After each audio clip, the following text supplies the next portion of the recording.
El prólogo de Ori, 27 de julio. Primero, santo y gran mártir Pantaleón. Nació en la ciudad de Nicomedia, de madre cristiana llamada Ebula y padre pagano de nombre Eustorgio. Cuando joven estudió medicina. El sacerdote Hermolao lo llamó, le enseñó la fe cristiana y lo bautizó.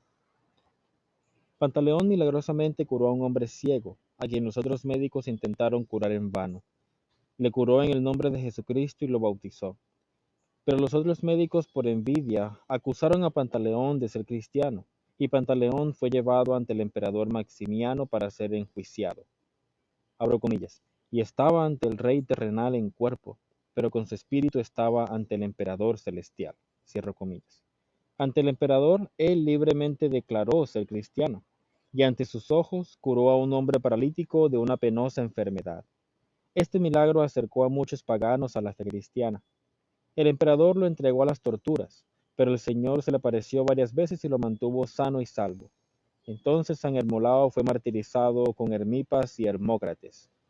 Condenado a muerte, San Pantaleón se arrodilló para orar. En ese momento, el verdugo lo golpeó en el cuello con la espada, y la espada se rompió como si estuviera hecha de cera. El verdugo no pudo ejecutarlo hasta que el santo terminó su oración y dijo que ya podía decapitarlo. Sus reliquias llegaron a ser incorruptas. Pantaleón fue decapitado bajo un olivo que, después de su martirio, se cargó de fruto. Pantaleón significa todo misericordioso. El Dios todo misericordioso recibió su justa alma y le glorificó entre sus grandes santos. Este espléndido mártir sufrió en su juventud honorablemente por Cristo, el 27 de julio del año 304. San Pantaleón se invoca durante la bendición de aguas y del aceite junto con San Hermolao y otros santos y milagrosos médicos desprendidos del dinero. El más hermoso templo dedicado a este santo está en el monte Athos. Segundo, San Clemente, arzobispo de Ori, discípulo de San Metodio y San Cirilio. Tras la muerte de San Metodio, Clemente, apresurado por los germanos, partió de Moravia hacia el sur. Con Gosar, Nahum, Saba y Angelario, todos juntos llamados los Cinco, cruzó el río Danubio, donde todos fueron huéspedes del emperador Boris Miguel, y entonces vino a la región de Ohrid. Primero fundó el monasterio en Bélica, donde estaba su primer asiento obispal. Más tarde se movió a Ohrid, donde desarrolló una gran pastoral arzobispal e iluminadora actividad para toda la región. En Ohrid, San Clemente levantó la iglesia a San Pantaleón. Él tenía muchos discípulos, quienes copiaban los libros con letras eslavas para el pueblo eslavo. Durante esa actividad particularmente le ayudaba a Nahum. Hacía milagros durante su vida, y sus reliquias revelan poder incorruptible hasta hoy en día. Después de un gran esfuerzo y fiel servicio a Dios, reposó tranquilamente en Ohrid en el año 916. Sus milagrosas reliquias están colocadas en el antiguo templo de la Santísima Madre de Dios, que más tarde fue dedicado a San Clemente. Tercero, bienaventurado Nicolás. Ferviente apasionado por Cristo, era de Novgorod, hijo de padres ricos. Dejó la riqueza y como un loco corría por las calles, y a través de la locura enseñaba a la gente. Su compañero de la misma ascesis fue el bienaventurado Teodoro. Corriendo una vez delante de la gente, ambos corrieron al otro lado del río sobre la superficie del agua. Entró en la paz del Señor en el año 1392. Cuarto, venerable Antusa. Después de una larga y solitaria vida ascética, estableció un monasterio de 90 hermanas. En el tiempo de la controversia iconoclasta bajo el emperador Constantino Coprónimo, las 90 hermanas fueron asesinadas, luego de lo cual la venerable Antusa murió en el año 759. Quinto, 153 mártires ahogados en el mar en Tracia. Reflexión. Si le das limosnas a los pobres, debes saber que tanto como haces buenas obras para tus semejantes, tanto lo haces por ti mismo y más aún por ti mismo.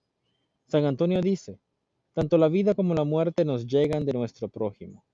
San Pedro Damasquín escribe, como los pobres deben dar gracias a Dios y amar a los ricos que les hacen el bien, así también deben los ricos dar gracias a Dios y amar a los pobres porque son salvados por la providencia de Dios tanto ahora y en las eras futuras, en la vida futura, a causa de sus limosnas, es decir, la caridad.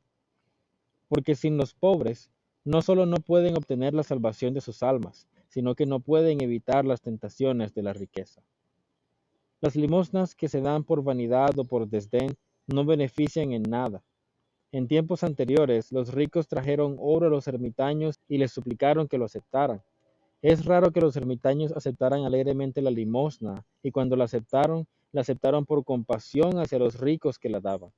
Los hombres más indigentes recibieron limosnas por compasión. Contemplación. Contemplar la milagrosa liberación de Israel de Sísara y su ejército. Ver Jueces capítulo 4. Número 1. Cómo el Señor tuvo piedad de los gritos de los cautivos israelitas y les dio la victoria sobre Sísara. Número 2. Cómo la profetisa Débora envió una pequeña fuerza al monte Tabor contra Sísara, que tuvo 900 carros y un gran ejército. Y número 3. Cómo la fuerza de Sísara fue desbaratada y Sísara pereció. Homilía. Sobre la gente que se burla de la santidad. Abro comillas. Ante todo, deben saber que en los últimos días vendrá gente burlona, que siguiendo sus malos deseos se mofará. Segunda de Pedro capítulo 3, versículo 3. ¿Cambia el espejo y se deforma cuando el burlón está delante de él riéndose y mofándose del espejo? No, el espejo no cambia ni se deforma, sino que queda igual que antes. Ni Dios, hermanos, no cambia ni se deforma cuando la gente burlona se ríe y se mofa. El inmutable y purísimo Dios sabe que el burlón se mofa de sí mismo. Con su burla a la santidad de Dios, el burlador se deforma a sí mismo y se hace como un monstruo y la santidad de Dios queda intacta. Oh, como muchos burladores ya están aquí en nuestro tiempo, muchos, demasiados, pero su multitud es más débil que el uno y solo. ¿Qué es un montón de polvo ante un fuerte viento? Solamente hay que esperar, armado de paciencia, esperar hasta que el viento sople fuerte. Han venido muchos, demasiados burlones, que se están mofando de la palabra de Dios. Ellos sufren sus palabras en vez de las palabras de Dios, impíos en vez de santos, putrefactos en vez de saludables, mortales en vez de vivificantes. Pero la palabra de Dios es como el viento fuerte, y sus palabras son como el polvo. Los burladores ya están aquí, muchos y demasiados, quienes se mofan de las obras de Dios, y vendrán más aún. Ellos alaban sus obras por sobre las obras de Dios, y dicen que las obras de sus manos son mejores y más razonables que las obras de Dios. Sus obras son robo, porque todo lo bueno que han construido, lo han construido del material de Dios y de acuerdo a la semejanza de las edificaciones de Dios, y todo lo que han construido mal, lo han construido a partir del material del diablo y de acuerdo a la semejanza de los edificios diabólicos. ¿Con qué entonces alardea el polvo? ¿Con qué alardearán los burladores hoy o mañana, cuando los asnos salvajes pisoteen sus tumbas?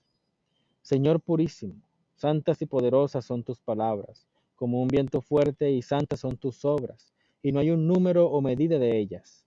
Señor puro, evita que nuestras lenguas se burlen, y salva nuestras vidas de los burladores. A ti la gloria, el agradecimiento por los siglos de los siglos. Amén.